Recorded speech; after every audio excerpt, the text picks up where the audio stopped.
Greetings, psychology students. Professor Zeeb here, and welcome to another video lecture in our series here with our class. What we're going to talk about this time is grieving. Unfortunately, it's something that as humans, we all kind of go through after the loss of a loved one or someone special to us. So we're going to talk about grieving. It turns out it's a really kind of controversial topic in the field because there's disagreement about different things. And it turns out that there is some benefits to grieving, which we're going to talk about. And unfortunately, sometimes it can become problematic, as you can imagine. So we'll kind of look at that too. So we're going to look at a lot of different aspects here. So let's go to our slides.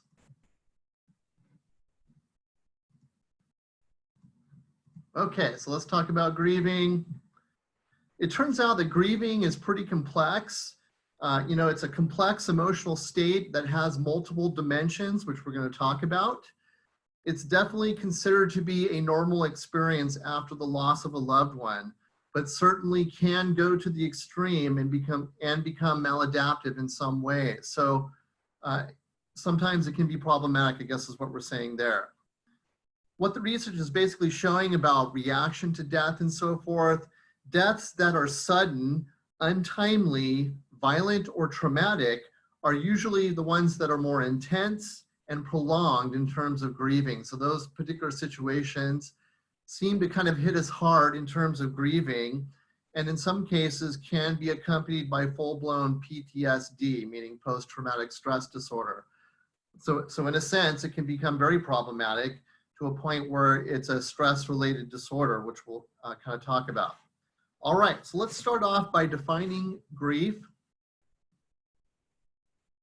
So what is grieving? Well, it's pretty complex, like we said.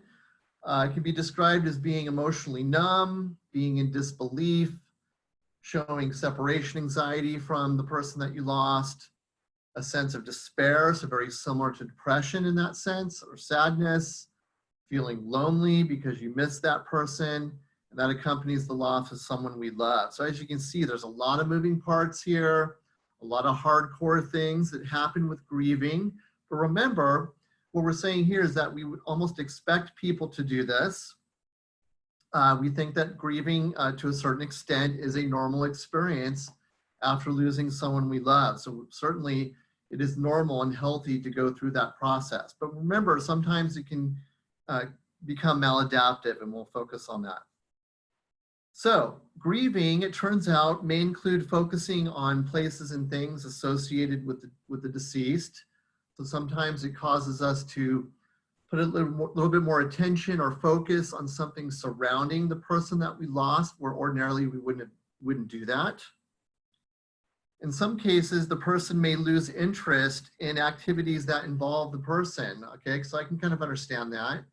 Let's say that you suddenly lost your father, and your father consistently took you to baseball games as a kid, and you guys enjoyed that and bonded through those experiences. Well, you may find yourself avoiding that in the future because it's just too painful. It reminds you of that person and those happy experiences that you had. So you just completely avoid that altogether because you don't want to bring back those feelings. So sometimes it does involve those types of things, and then it requires adjustment to get used to that. There's some research of bereaved older adults, just to kind of apply it to that population, and they found that grieving was associated with dysregular cortisol patterns. What that is saying to me as a psychologist is that it creates stress. Of course, cortisol is the classic stress hormone. So not only is grieving like an emotional thing where we're, the anguish and that sort of depression surrounding missing that person, but it's also stressful. Going through that, it has an effect on your body. So those hormones are elevated, for example. So it shows that it's also a physical thing. It's not just an emotional thing. Feelings occur repeatedly shortly after a loss, become more manageable over time. So that is the good news. There's difference of opinion how long that should actually be, but most experts agree that eventually they become more manageable. It may not be that you completely heal or completely get over it. I mean, that's hard to say that you could completely just forget about it. In some cases that can't happen, But the good news is that as a human, it becomes more manageable.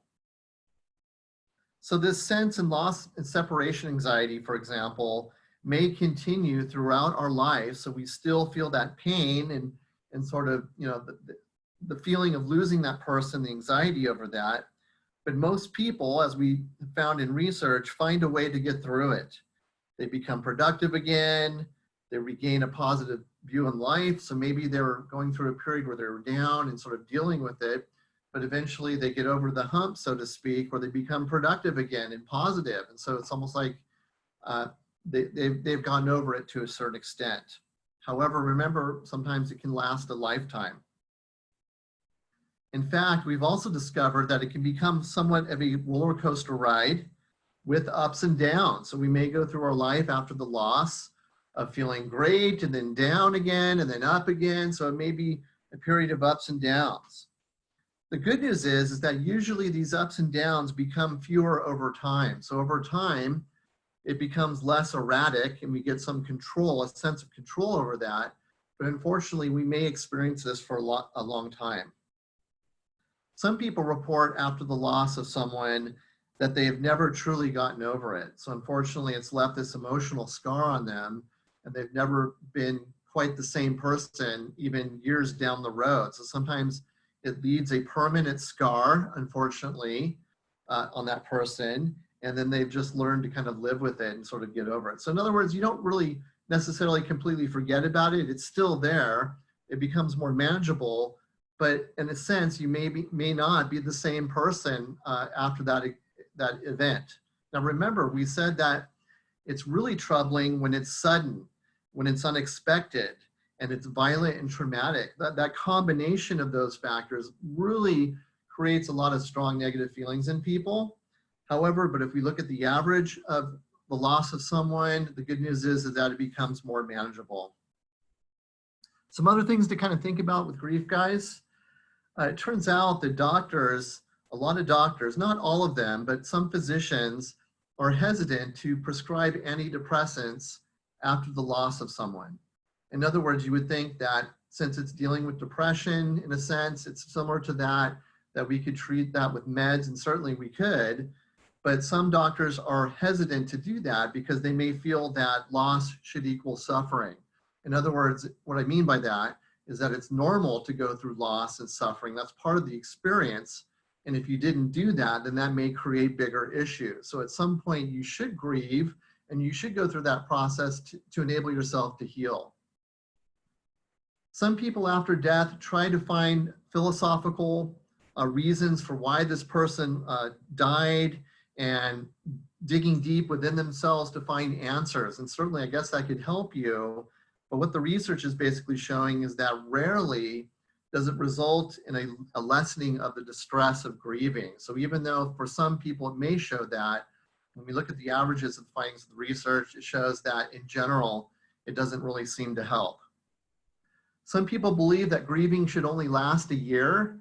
That is a myth. There's really no equation or time frame for grieving because it's so variable. It depends on the circumstances and the person, their support network and things like that. So it's hard to say that grieving should end within a year. We simply do not know. It's different for every single person. Some people can recover very quickly. Some people, it may permanently scar them. So it kind of depends on the person and different factors, but to sort of pinpoint, narrow it down to 1 year, you have to get over it. Just a lot of people don't agree with that. Then you get people that believe that you should grin and bear it. So when you lose someone, it's best to just sort of grin and bear it. And I understand, the idea behind that, but the problem is that may prevent you from getting the help that you need. So if you just sort of pretend it didn't happen and you bury that stuff, well, unfortunately, it has a nasty habit of coming back at the worst time. So we want people to be enabled to get help if they need it to recover, and not just to sort of grin and bear it as a lot of people feel you should. All right, so now we're going to move on to some of the benefits of grieving or even being prepared for that. So we're going to look at the consequences of being forewarned of upcoming death. And so more specifically, this is referred to as anticipatory grief. where the person is forewarned of an upcoming death. In other words, in this particular case, it's not unexpected. Someone you know may have cancer or something where you know the end is near, and so it allows you time to kind of prepare for the passing of that person. That's kind of what we mean, given the opportunity to kind of go to be prepared psychologically for the upcoming death. In general, there are 4 phases that people go through. Now remember, this is not set in stone and perfect for everyone, but the research is showing a pattern to a certain extent. So those 4 phases are depression, which is very similar to the grieving process. Remember, the person isn't quite passed on yet, but you're anticipating them. So you may go through almost like a pre-grieving period to a certain extent. Then you may have concern for the ill person. So you're showing a lot of concern and empathy and that kind of thing. It then may progress to rehearsal of the death. So you're preparing yourself. You're going through the emotions of what happens when that person actually passes. And then going through an adjustment period and thinking about that, of what happens actually once they do pass away. So what's life like after this person is gone? How will I recover? How am I going to live my life after losing this particular person?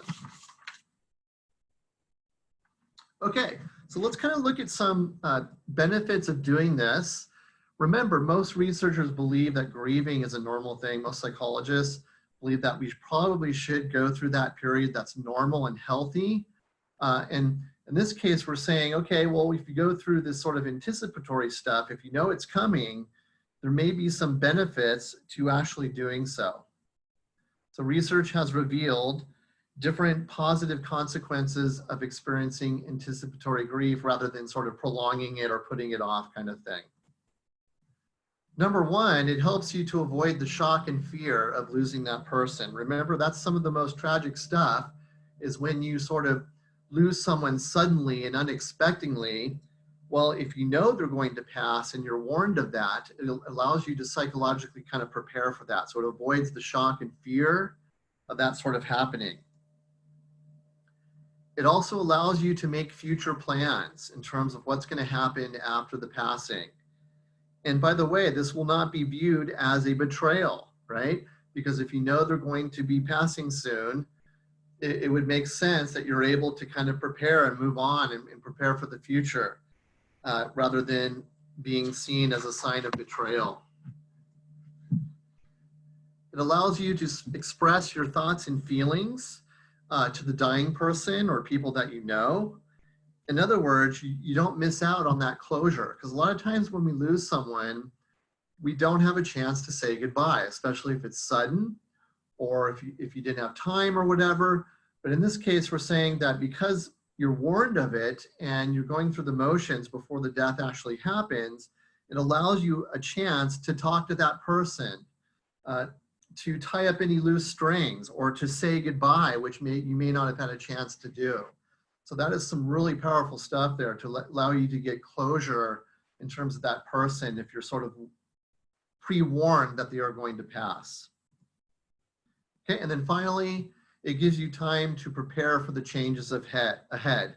In other words, what's going to happen once this person does pass? You know, for example, if it's your spouse, how are you going to move on with your life? What are you going to do? How are you going to recover from this? In other words, it gives you time to think about this and prepare and get access to the necessary resources that you would need. Once again, when we don't have a chance to do this, it's very pressing and stressful, and it's hard for people to kind of cope with that in that moment. So this allows you that time that you need to kind of prepare for that new life ahead without that person, unfortunately. All right, so this will conclude our short lecture on grieving. We will see you online, guys, and please progress to the next step in the class.